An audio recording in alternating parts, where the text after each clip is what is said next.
Ndabasuje mwese abadukurikira kuri YouTube channel yacu ya Sportline TV, mbahaye ikaze kandi nongera kubashimira cyane mwe mwese mudukurikira aho mwaba muri hirya no hino ku isi, haba mu gihugu cy'u Rwanda, mu majyepfo, amajyaruguru, iburasirazuba ndetse n'iburengerazuba. Abameze neza mushima Imana, abatamerewe neza namwe ejo ni mwebwe, ntago ariko bihora kandi mwihangane. Tugiye kugaruka rero ku makuru ari kuvugwa mu makipe atandukanye muri aka kanya, kuko wari umunsi wa 27 wa shampiyona y'u Rwanda, Rwanda National Premier League. Ubwo rero imikino y'uyu munsi yasozaga, ikipe ya Rayon Sport yatsinze Bugesera ibitego 2-1, APR itsinda Kiyovu igitego 1-0, ari nako umukino wahise urangira ihita iba champion y'u Rwanda 2023 2024, ndetse kugera ubu ngubu ikaba itaratsindwa igitego na kimwe, ibintu abafana bayo bakomeje kwishimira. Bugesera yo igiye mu mazi abira bitewe nuko yatsinzwe n'ikipe ya Rayon Sport, ubu ikaba iri ku mwanya wa 15 ubanzirizo wa nyuma n'amanota 25. Ibyo byose nibyo tugiye kugarukaho hano kuri Sportline TV. Mbahaye ikaze kandi nongera no kubabwira nti ikaze muri mwese, hano ni nk'iwanyu, muhafate nk'iwanyu, ni YouTube channel yanyu nk'abanyarwanda ndetse n'abanyamahanga mwumva ikinyarwanda, mwese mbahaye ikaze. Wari umunsi wa 27 wa shampiyona y'u Rwanda, Rwanda Premier League, ubwo ikipe ya Rayon Sport yajyaga mu Bugesera gukina n'ikipe ya Bugesera mu mukino w'umunsi wa 27. Ikipe ya Rayon Sport yagiye mu Bugesera yitezweho gukora ibitangaza, ari nako byagenze. Gusa abantu benshi bavugaga yuko ikipe ya Rayon Sport ishobora kuba yaraganiriye na Bugesera kugira ngo iyihe amanota yo muri shampiyona 3, dore ko ariyo ikipe ya Bugesera yari itegereje cyane, ariyo yari yitezeho amakiriro, ariko ikipe ya Rayon Sport yemeje yuko nta biganiro byigeze biba hagati yabo, ku buryo bayitsinze ibitego 2-0, ndetse ikipe ya Bugesera ihita ijya mu mazi abira. Ubu tuvugana ikipe ya Bugesera iri ku mwanya wa 25 n'amanota ku mwanya wa 15 n'amanota 25, ikurikiwe na Etoile de l'Est. Hagati aho n'ikipe ya Sunrise nayo iri ku mwanya wa 14. ubwo izo kipe eshatu zose ziri mu myanya yo guhatanira kutamanuka. Ikipe ya Bugesera rero mu mukino w'igikombe cy'amahoro wabaye ku wa gatatu w'iki cyumweru turangije, yari yatsinze ikipe ya Rayon Sport yikura muri race y'igikombe cy'amahoro, yereka yuko ishobora kuzayikuramo kugira ngo itagera kuri finali. Hanyuma ikipe ya Rayon Sport yavuye ku kibuga, abatoza, abakinnyi, abafana, abayobozi bose bababaye, ku buryo abayobozi b'ikipe ya Rayon Sport ndetse n'abasikoro ku munsi wo kuwa kane basanze abakinnyi mu nzove ku kibuga cy'imyitozo, bagirana ibiganiro bikakaye cyane bababwira yuko nabo batamerita gukina mu ikipe ya Rayon Sport. Abayobozi ba Skol n'aba Rayon Sport barababwiye bati, niba mutinyuka kuba mwatsindwa n'ikipe iri mu myanya irwanira kutamanuka nka Bugesera, ntabwo muri abakinnyi bakwiye gukina mu ikipe ya Rayon Sport. Ndetse hari n'umuyobozi wageze kure arababwira ati, uretse no mu ikipe nkuru, no mu ikipe ntoya muri junior ya Rayon Sport ntago mumerita kuba mwakinamo, ntago mukwiye kwambara umwenda wanditseho ikipe ya Rayon Sport. Abakinnyi rero barabyumvise, bumva yuko ari ibintu bikomeye, ndetse babwiwe yuko kuba batatsinze Bugesera nibatayisezerera yuko iby'amasezerano nta bihari. Ibyo byo nagiye mbigarukaho no mu biganiro byatambutse, ni ikikwereka yuko amakuru mbazanira ni amakuru y'indani mu ikipe, kuko niba naravuze ibintu hakaba hashize icyumweru n'ubundi bikisubiramo bakabivuga ari abayobozi babivuze, ni ikikwereka yuko amakuru tuba twayacukumbuye kandi tuba twayamenye rugikubita. Nabibabwiye mu cyumweru cyashize mbere yuko ibi byose biba. Ejo bundi kuwa kane rero abayobozi bahise bababwira bati, mwimwe mwivugisha byo kuza ngo hari abari kwaka miliyoni 20, abandi ngo 15, abandi ngo zingahe, bati niba mudashoboye gukuramo Bugesera kuri uriya mukino wo kwishyura tuzakina muri kiriya cyumweru, ntihazagire uhirahira aza kugira ngo atubwire ngo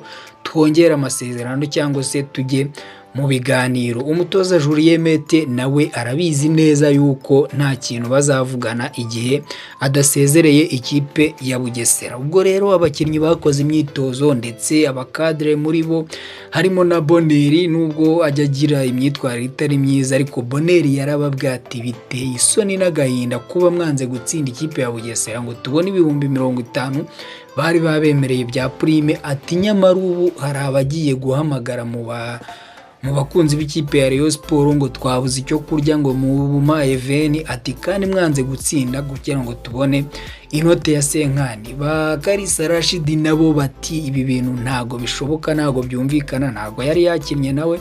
Ati ntago byumvikana ukuntu mutsindwa n'ikipe iri mu myanya ya nyuma ndetse yenda no kumanuka.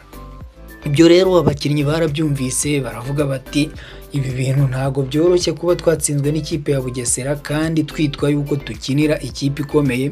Ubwo rero bahita bafata umwanzuro w'uko iyi mikino isigaye bagomba gukina na Bugesera, yaba uwabaye uyu munsi ku wa shampiyona ndetse n'uzaba ku munsi wo kuwa gatatu wo kwishyura w'igikombe cy'amahoro nawe uzabera i Bugesera. Bati tugomba kuyitsinda uko byagenda kose.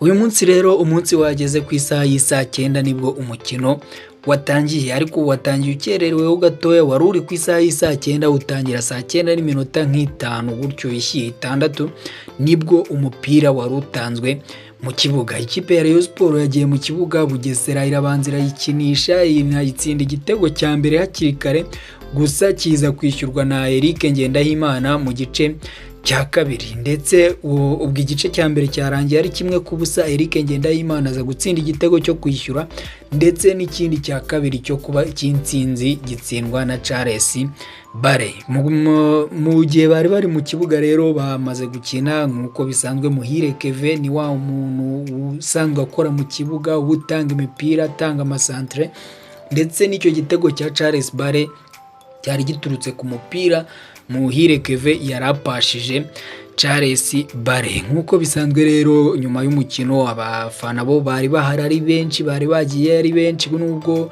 byari amafaranga ahambaye kuko ahasigaye hose hari 5 kandi ni ibintu bitari bisanzwe kuri Bugesera, ndetse bari babikoze mu buryo bwo gukumira abafana ba Rayon Sport kugira ngo bazayitsinde nta murindi w'abafana uhari. Gusa match gitangira abafana bari bakonje, wabonaga nta byishimo bafite, ariko igitego kimaze kujyamo bose bahise bashyuha, ingoma barongera baravuza, mbese ibirori birongera biba ibirori. Noneho igitego cya kabiri kigiyemo cya Charles Bareho byabaye ibindi stade barayiterura, umurindi w'abafana urumvikana noneho uragaragara. Igihe rero match yari irangiye, Muhire Keve yabajijwe n'itangazamakuru atese uri kubona bimeze gute, uyu mukino mwarimu wabiteguye gute? Muhire Keve nawe aragira ati tumaze iminsi dutsindwa, ntabwo ari ibintu twari dushaka, natwe byatubabazaga, niyo mpamvu twaje uyu mukino twashyizemo imbaraga zose zishoboka kugira ngo uyu mukino tuwutsinde, aya manota 3 tuyatware. Nubwo Bugesera yari yahigiye kudutsinda bwa kabiri, atariko ntabwo byashoboka. Bati none se ku mukino wa kwishyura w'igikombe cy'amahoro, aravuga ati abafana ntimugire ikibazo, uriya mukino nawo uri mu biganza byacu kandi tugomba kugera finali uko byagenda kose, tugomba gutsinda ikipe ya Bugesera. Ikipe ya Bugesera rero ubu tuvugana yageze mu mwanya mubi cyane kuko niyo yizize, yatsinze ikipe ya Rayon Sport, yumva yuko ibintu byarangiye, yumva yuko kuba yayitsinze mu cyamahoro no muri shampiyona igomba kuyitsinda, ariko ntago byayigendekeye neza. Ubu nayo iri kurwana n'umwuka wa nyuma kuko iri mu makipe 3 ya nyuma, ndetse irabanziriza ya nyuma, ku buryo bigenze nabi muri iyi mikino 3 isigaye ishobora kwisanga yagiye mu cyiciro cya kabiri. Umutoza Haringingo Francis nk'uko bakunze kumubaza akavuga yejeje abakunzi b'ikipe ya Bugesera yuko nta hantu izajya, kuko ngo imikino 3 yose ayifite mu biganza kandi ngo arumva azayitsinda. Mu gihe ikipe imuri inyuma ari ya Etoile de l'Est nayo iri ku mwanya wa 16 iyiri imbere, ubwo habanza ku mwanya wa 14 ikipe ya Sunrise, hakaza ikipe ya Bugesera, hakaza ikipe ya Etoile de l'Est. Izo nizo ziri mu mwanya ya nyuma irwanira kutamanuka. Abayobozi ba Rayon Sport noneho uyu munsi bwo bari bishimye nubwo Jean Fidel atari yagiyeyo, ariko ba SG bari bariyo ndetse wabonaga bari kugaragaza ibyishimo bihambaye by'uko batsinze ikipe ya Bugesera, ndetse n'umutoza yavuze ati turishimye, ati sinzi impamvu yo twakinnye na Bugesera haba ibintu nk'ibi ngibi byo kuvuga ngo kuganira, byo kuvuga ngo biki, atariko twebwe turanezerewe uyu munsi kubera ko dutsinze ikipe ya Bugesera. Ayo yari amakuru yo mu ikipe ya Rayon Sport. Tunyarukire no muri mukebaho gatoya ikipe ya APR FC. Uyu munsi nabwo yari iri gukina umunsi wa 27 aho yakinaga n'ikipe ya Kiyovu Sport. Byarangiye rero ikipe ya APR FC itahukanye intsinzi y'igitego 1-0 ndetse ihita inatwara igikombe cya shampiyona, kuko ubu tuvugana irarusha amanota agera muri 16 ikipe ya Rayon Sport. N'ubundi urumva yuko iracyari imbere ku gikombe. Igikombe rero yamaze kugitwara, ubu niyo champion ya 2023 2024, ndetse kugera ubu ngubu ku munsi wa 27 wa shampiyona. Icyo abakunzi ba APR FC bakwishimira, ntabwo iratsindwa umukino n'umwe nubwo bavuga yuko yagiye inganya kenshi. Umutoza Thierry Froger ati ndishimye kuba ntwaye igikombe cya shampiyona ndusha ikipe ya kabiri amanota menshi ndetse nkaba ntaratsindwa umukino n'umwe. Abayobozi b'ikipe ya APR FC nabo bari bishimye, byari ibyishimo ku kibuga, bari guterura Fanderishari ndetse n'abakinnyi nka Gilbert watsinze igitego nawe bari kumuterura, ndetse n'abafana bari banezerewe. Stade yose bamazemo nk'iminota nka 30 umupira warangiye bari kubyina intsinzi, ndetse byari ibirori bikomeye kuko baje bamwe, abagabo bamwe n'abamama bamwe bambaye imishanana baje kureba umupira, kuko bari bazi neza yuko nibatsinda igikombe cya shampiyona baragitwara.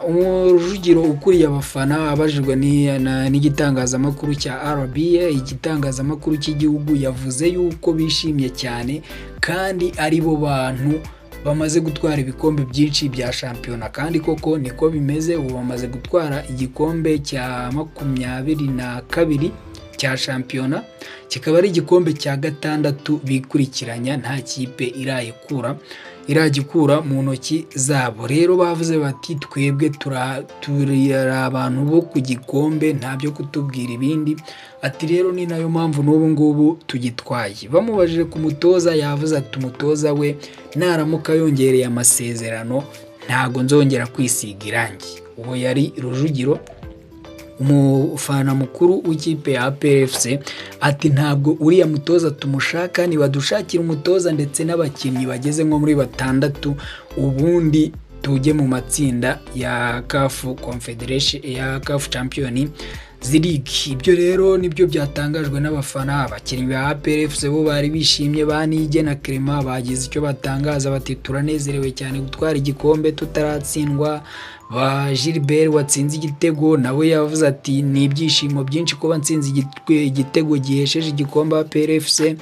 Byinshi byagiye bivugwa, ndetse n'abayobozi ibyo bagiye bavuga, ibyinshi tuzabigarukaho ku munsi wo kuwa mbere. Turi kumenya neza, twabanje kucengera ngo tumenye amakuru yose ari kuvugwa mu ikipe ya APR FC ndetse n'ibindi byose biri kuvugwa mu makipe atandukanye. Ikipe ya Kiyovu Sport yo rero ubwo yatahiye aho, nubwo yari yateguye ariyo yari yakiriye, bavuga bati tugomba kwakira ikipe ya APR ariko tukanayitsinda, gusa ntago byaje kubagendekera neza, byarangiye batsinzwe.